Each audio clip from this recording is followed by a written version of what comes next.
嗨，大家好，我是坦皮叔，今天是2025年3月19号。这一期咱们继续聊聊恒大清盘，聊聊中国的房地产。咱们先看房企消息啊，财经网报道说90家房企发布业绩预警，近80%亏损，融创中国净亏逾255亿元。这个财报季渐行渐近，多家房企发布业绩预告，宣布在2024年陷入亏损。也是2024年不亏那才怪呢。3月17日晚间，融创中国发布预损公告称2024年度亏损额在255亿至260亿元之间。2023年该公司亏损79.7亿元，2024年亏损额同比大幅增加。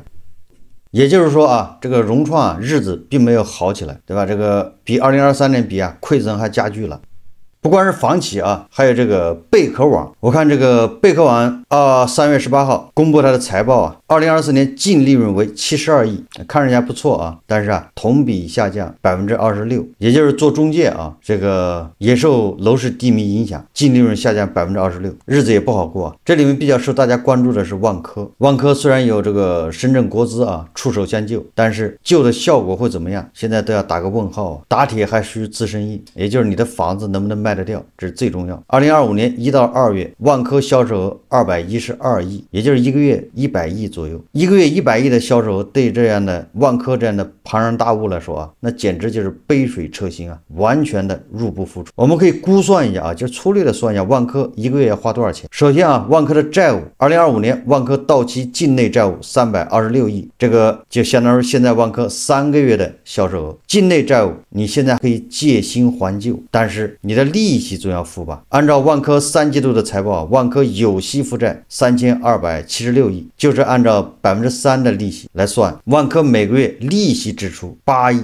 境外债务呢，万科是有34亿。这个境外债那很难借新还旧这个必须要还，也不能展期。也就是万科在2025年境外债务和债务利息每个月要支出11亿元，对吧？这个就是你关注它的财务成本，它要付的钱躲不过去的。然后就是万科它发工资现在万科的员工还有13万人，按照现在的财务数据按照它的过去的报表就是那个员工的这个成本薪酬支出万科需要每个月发18亿工资。所以说就这两项一加，万科一个月就将近30亿，这要付出去。还有剩下的供应商的建设款和材料款，这个要付吧。所以就是我们只粗算一下就是万科每个月往出花的钱。你想他一个月才卖100亿的东西，你说他这个日子是不是越过越过？难过他也要过。这些都没有算什么他手上持有的这些资产还在贬值，在降价对吧？当年是2个亿买的，或者造价是2个亿，现在只值1.5亿了。这里就又说到一个咱们的王老板今天有一篇自媒体文章说股权银行存款被冻结，71岁的王健林想要翻身咋那么难？最近这个万达的王老板他不是有这个存款股权纷纷被冻结吗？对吧？冻结19亿的资产，王老板摊上事了根据公开信息显示，王健林持股98%的叫大连核心投资有限公司，王思聪持股2%，父子俩持股这家公司直接控制万达集团99.76%的股份，也就是王健林父子通过大连核心投资来整个掌控万达集团。现在债主已经把他这个公司的这个19.5亿存款什么7702万股权全部冻结。也就是2025年过完年以后王老板日子并没有好过，反而是越来越难。虽然在2024年2025年王老板是一直在甩卖他的万达广场总部都卖掉了，但是依然迎来了这个法院的查封依次找上门裁出司法诉讼的债主不分先后全是有头有脸的人物，有永辉超市，有苏宁国际，有融创，而且这些诉讼的标的都是天文数字都是要追究王健林的连带责任。曾经的好兄弟摇身一变变成了要钱的债主，而且合计讨债超过180亿，所以王老板的压力可想而知。所以王老板接连出手万达广场来回血，奈何接盘的人太少，除了几个险子被迫那些什么新华保险，他们是被迫捏着鼻子从这400多家万达广场里面挑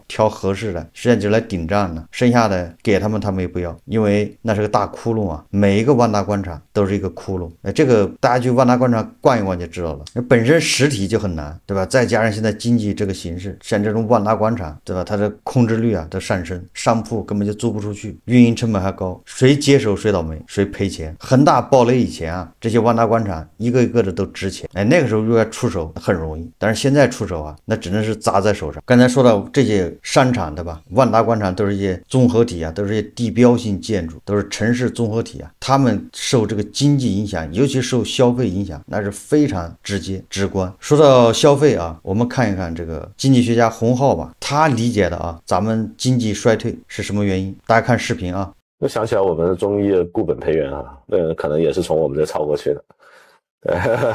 所以呢 ，detox 还是说是 detox 的，所以我觉得，这一次的概率比以前大得多，对吧？当然，经济的衰退并不是因为经济这么长的时间都没有衰退，对吧？所以它要衰退了，这肯定不是这样的。经济的衰退呢，主要是因为这个经济内部的需求出现了萎缩，这个才是我们衰退真正的原因。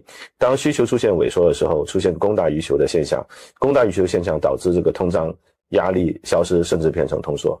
在通缩的环境下，人们消费的意愿进一步的萎缩，然后进一步的，对吧？这就变成一个负循环。那这样的话，经济自然就变成了衰退了。那在这个削减这个supply， 就是削减产能的时候呢，那么自然你就要会削减这个员工啊，造成了失业啊，人们的收入进一步的减少了，这就是一个负的循环。所以还是从总需求的角度来出发。那么总需求的角度，这回是否会出现衰退呢？那这是很可能的，因为美国政府的这个经济流最大的一个角色，对吧？那么曾经呢，这个美国的新增的就业呢，大概不到10%是政府的工作，大概9%左右。拜登政府时期呢，大概有1/3的新增的就业是政府的工作，非常有意思。所以政府在这个美国经济里占的一个这个地位是非常大的。而政府的开支是整个社会的 aggregate demand， 就是这个aggregate demand， 就是这个综合需求的社会总需求的一个部分。那所以呢，如果他们现在这个削减政府开支啊，这个那个呢，要把这个政府的财赤呢从7%减到3%，但一个 more sustainable level， 它的确在排毒，但在排毒的过程中，你也抑制了很多这个政府的消费，当然，那么这个时候呢，当消费萎缩的时候，很可能就会产生我们刚才讲这个负向的循环。咱们内部需求萎缩导致经济衰退，需求不振还是韭菜收入在下降，韭菜的未来预期，这个你很难通过刺激来改善。我们还可以看一组数据啊，大家就知道现在是什么形势。咱们这都是官方数据啊，这个北京啊公布了这个1到2月社零数据，1到2月北京全市实现社会消费品零售总额2410亿元，同比下降0.1%，也就是社零比2024年还要下降啊。1到2月降幅比上年全年收窄2.6个百分点，也就是降幅小了一点。按消费形态分，商品零售2196亿元，增长0.3%。但是你看啊，这个餐饮收入2217亿元，下降4%。这个餐饮是连年下降，也就是说大家吃都不吃了。你想想你在其他什么地方你在花钱？就是北京啊，2025年1到2月餐饮收入下降4%，这中间还有个春节啊，怎么都不提了呢？春节是不是餐饮的应该是旺季吧，高峰期吧？居然1到2月餐饮收入还是下降4%，你就知道这个消费已经弱到什么程度。这后面还有啊，按商品类别分，限额以上批发和零售业中，体育娱乐用品、金银珠宝类、化妆品类分别增长32%、29%和8%。体育娱乐用品增长32%，是不是大家都注重健身了，买哑铃撸铁去了，对吧？买健身器材。金银珠宝类这个都好理解啊，因为金银珠宝它涨价了，黄金价格在涨。但是啊，汽车类商品零售额下降19.6%，什么意思呢？对吧？汽车类商品就是包含汽车啊，下降将近20%。2025年1到2月份，北京市的汽车销量下降20%，同比啊，这什么概念？咱不是吹得很火的新能源吗？对吧？怎么也不行了呢？这个北京的汽车销量下降，这个就是一个信号啊，所以难怪去年对吧，2024年北京的这个什么宝马5S店都跑路啊，奥迪 4S 店关门啊，也就是它这个汽车销量下滑的这个脚步啊，并没有停住。2025年1到2月下降20%左右，这是不是内需不振啊？餐饮下降4%，汽车下降20%，这可是一线城市北京啊，那你说其他地方会比北京好吗？所以这些数字都告诉我们啊，说经济回暖恐怕都是要打个问号啊。这个财新网刊登一篇文章啊，叫《深夜北京流浪的床，在书店，在餐厅，在车站》。他描写的是一群人呢，晚上没地方去，就在北京深夜流浪。他们暂时住在书店，住在餐厅，住在车站。当然了，这个也是一个北漂的励志故事，但同时也反映咱们现在消费是什么一个情况，打工的人对吧，牛马是什么一个生存状态，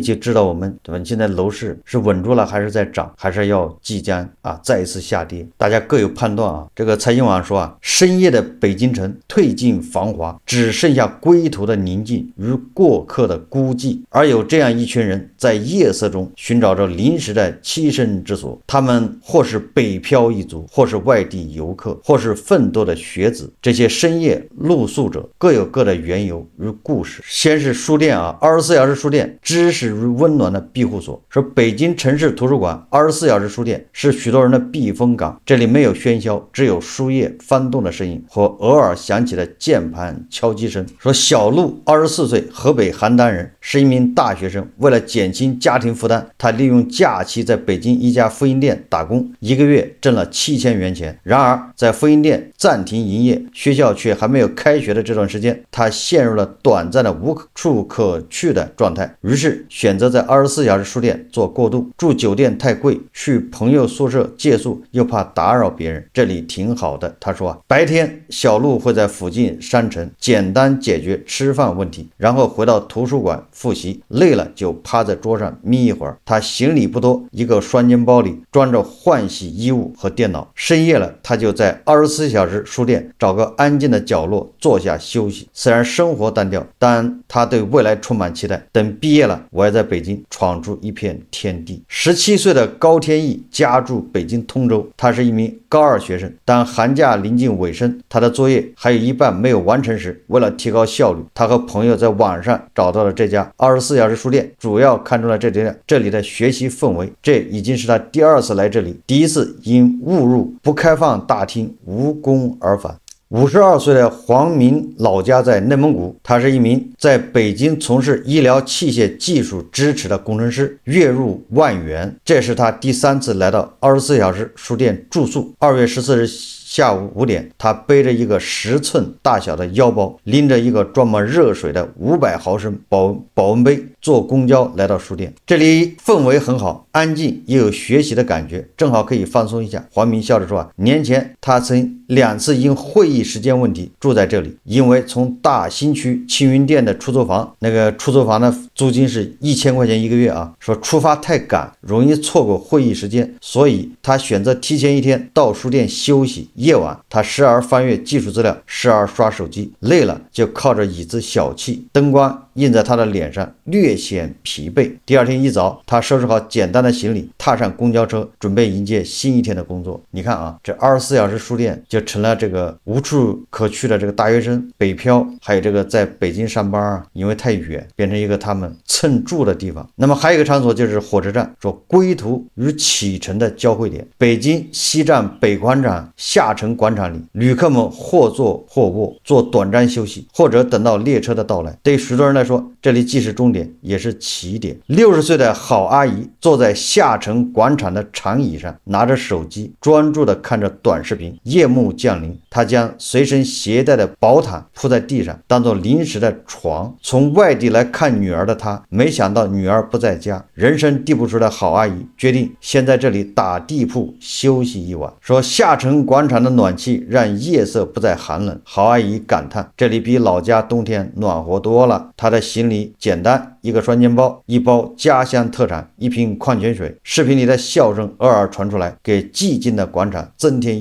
一丝生气。说尽管条件简陋，郝阿姨并不抱怨，女儿忙工作也是为了生活，我理解。第2天清晨，她收拾好东西，准备再次尝试联系女儿，脸上依然挂着朴实的笑容。说68岁的彭嘉欣来自广东湛江，她一直通过社交平台与一位北京的女网友互动，怀着对新生活的期待，不顾子女反对，她在春节后来到北京寻找这位网友，并打算就地找工作。然而现实却给了她当头一棒。2月23日，经过40多小时的火车颠簸，她满怀希望地抵达北京，但网友却拒绝见面。第1天夜晚，她就花了90元住了一晚小旅店，觉得环境差，价格贵，不划算。哇，这已经70了啊，还要再奔现呢。网上聊的不过瘾，还要奔现。想起之前来北京时，知道火车站下沉广场可以露宿，他决定在此暂歇。夜晚寒冷，他裹紧单薄的外套，蜷缩在长椅上，借着灯光翻看手机里的聊天记录，心中虽有失落，却不气馁。或许这次不算成功，但我还能试试别的办法。他低声自语啊，手中的仅剩200元现金成了最后依靠。他计划存入手机，用于购买返乡车票或者另寻机会。除了火车站，还有24小时快餐店、短暂栖息的驿站。说凌晨2点，位于北京西站南广场的麦当劳仍然灯火通明。对于一些无处可去的人来说，这里是难得的休息之地。真正是一名20岁的在校大学生，寒假他独自来到北京旅游，计划用这段时间探索这座城市的魅力。我一直很好奇北京的深夜是什么样的。真真笑着说啊，他第一次体验在麦当劳过夜的感觉，其实挺安心的。店里有暖气，还有插座可以给手机充电。他说啊，指了指桌上的笔记本电脑，虽然环境不错，但他坦言睡眠质量并不好，灯光太亮了，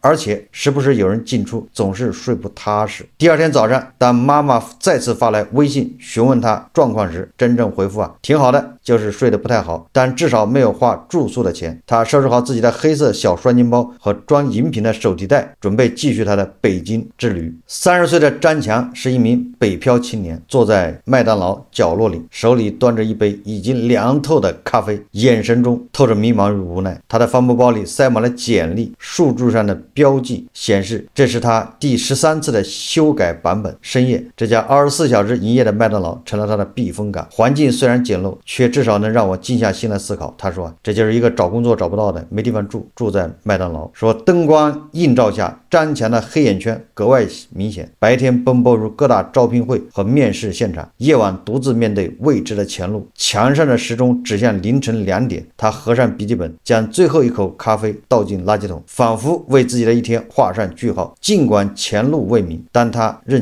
倔强地相信总有一天会迎来转机。你看啊，这个财经网描写了这么多啊，在北京24小时书店、24小时这个连锁店、火车站这些寄居的人们，他们流落街头啊，原因各不相同，但是也说明现在对吧，这个经济形势啊是越来越难，你总不能说经济形势越来越好吧。财经网最后说啊，他说据北京人口发展研究报告显示，截至2023年末，北京非户籍人口占比 37.7%， 已连续8年呈下降趋势。报告分析，由于北京实施了疏解非首都功能的政策，关闭或搬迁大量劳动密集型产业，导致大量低技能外来务工人口流出，而生活成本逐年上升，也导致低收入的和中等收入群体难以在北京立足。零元过夜对于暂时没有站稳脚跟的外来人员，主打进可攻退可守。如果找到了工作，就直接去附近租房；如果准备离开北京，也可以直接卷铺盖走人。5点20分，北京的首班地铁呼啸而过，城市就像大型传送带，将昨夜卷缩在